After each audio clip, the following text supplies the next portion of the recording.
Ressuscite, ô Dieu, et juge la terre, car tu hériteras de toutes les nations. Ressuscite, ô Dieu, et juge la terre, car tu hériteras de toutes les Rassemblement de Dieu, au milieu de ces juges les dieux.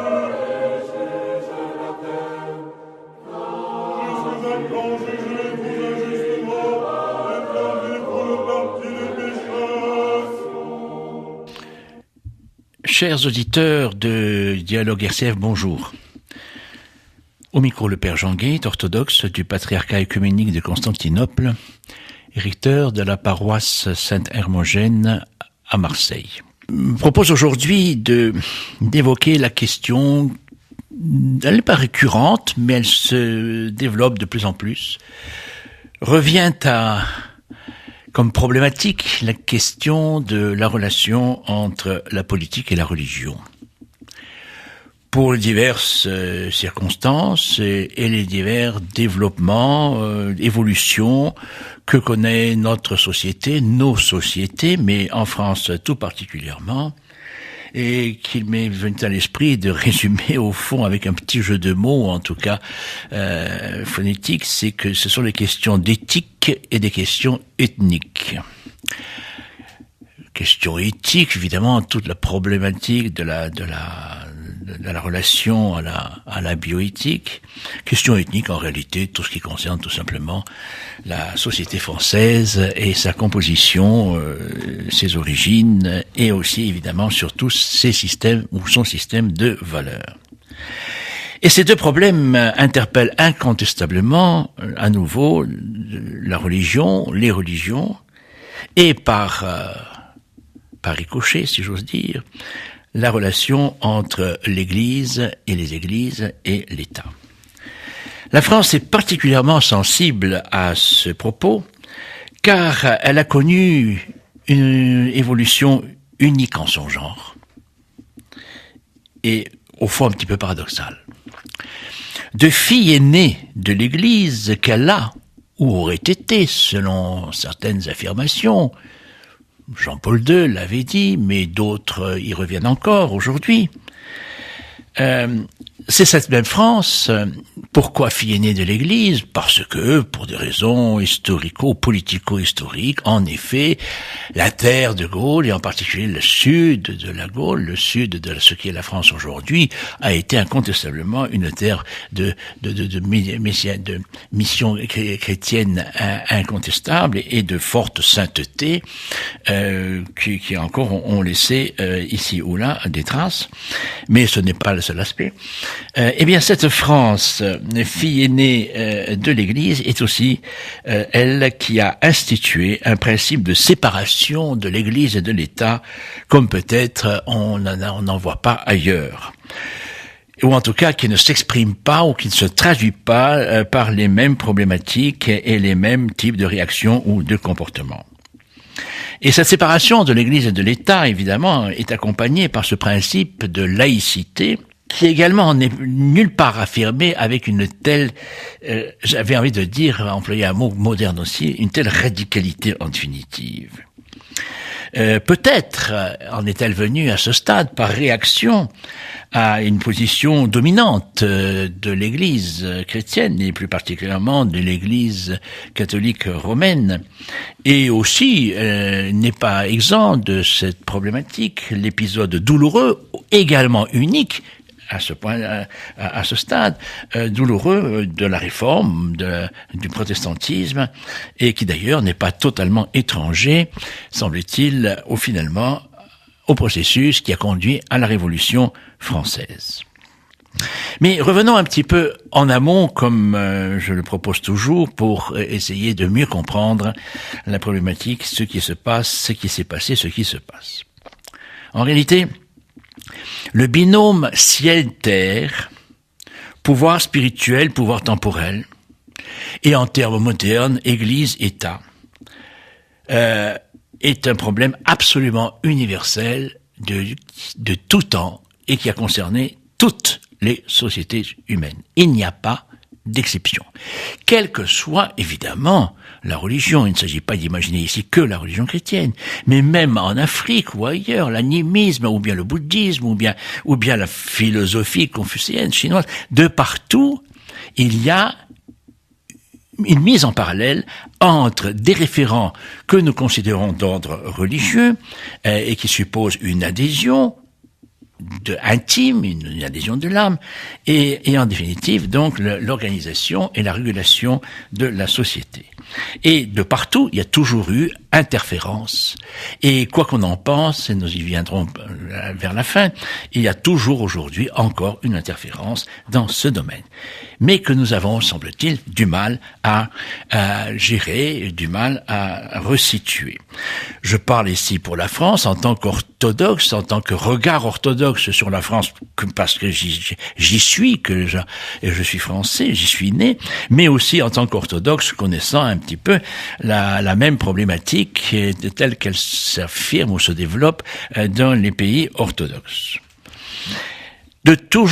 Pourquoi il y a toujours une relation entre les deux? Parce qu'il n'y a pas de société, nous l'avons évoqué à plusieurs reprises, sans l'affirmation d'un système de valeurs, et que le système de valeurs est induit très précisément par les adhésions, par le phénomène religieux ou idéologique, ce qui d'ailleurs en définitive revient plus ou moins au même.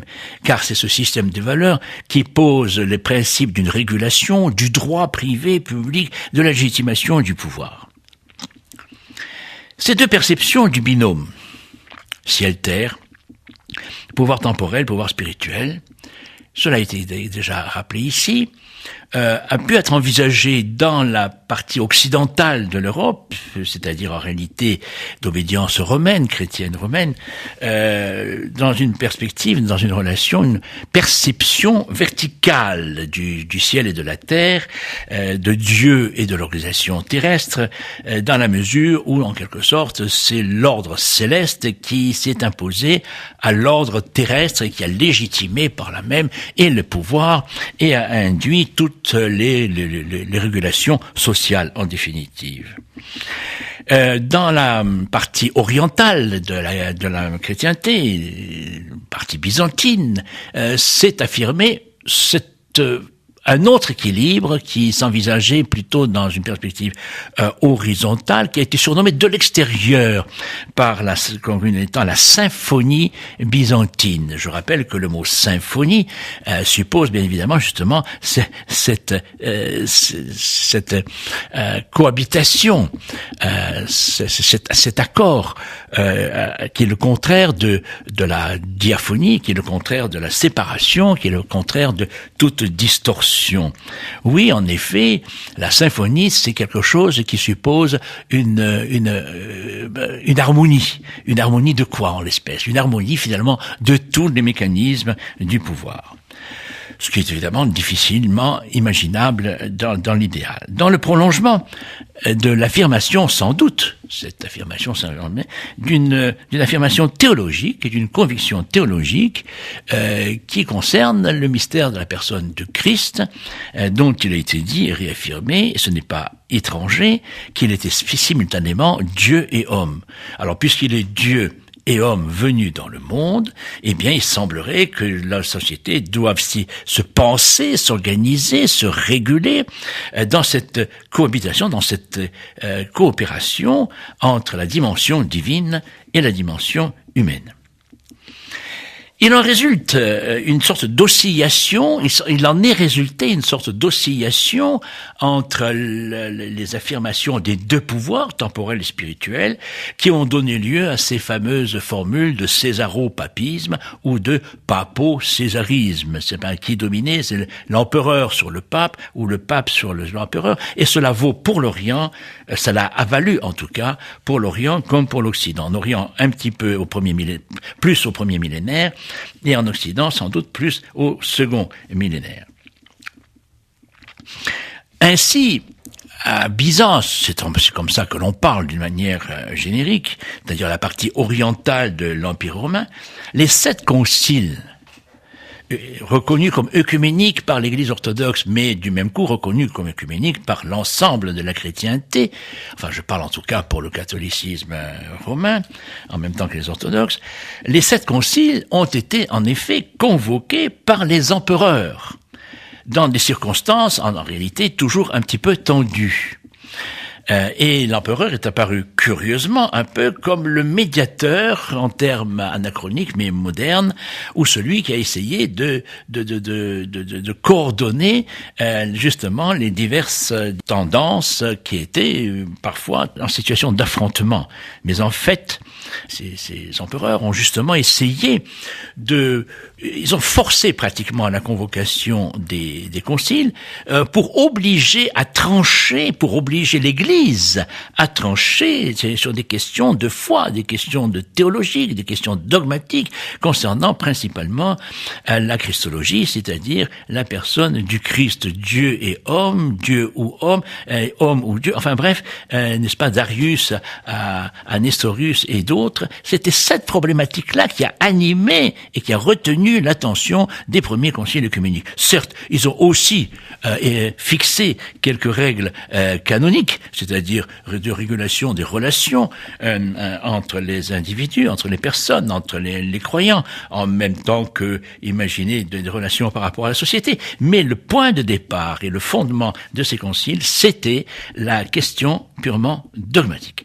Et ce principe de convocation des conciles par des empereurs était sans doute une dérive, une anomalie que l'Église a subi à son corps défendant, mais après tout, elle a été peut-être partiellement responsable parce qu'elle n'a pas été en mesure, j'allais dire, de s'assumer elle-même, et que le pouvoir temporel est intervenu pour corriger, pour compenser et pour limiter peut-être la tension, et les très fortes tensions qui pouvaient exister à ce moment-là sur des questions de presse, de foi, de conviction, sur des questions théologiques qui en définitive sont devenues des questions dogmatiques. Voilà un petit peu le fondement sur lequel je me proposais de revenir aujourd'hui pour pouvoir développer par la suite cette question de l'Église et de l'État par la suite et jusqu'à nos jours.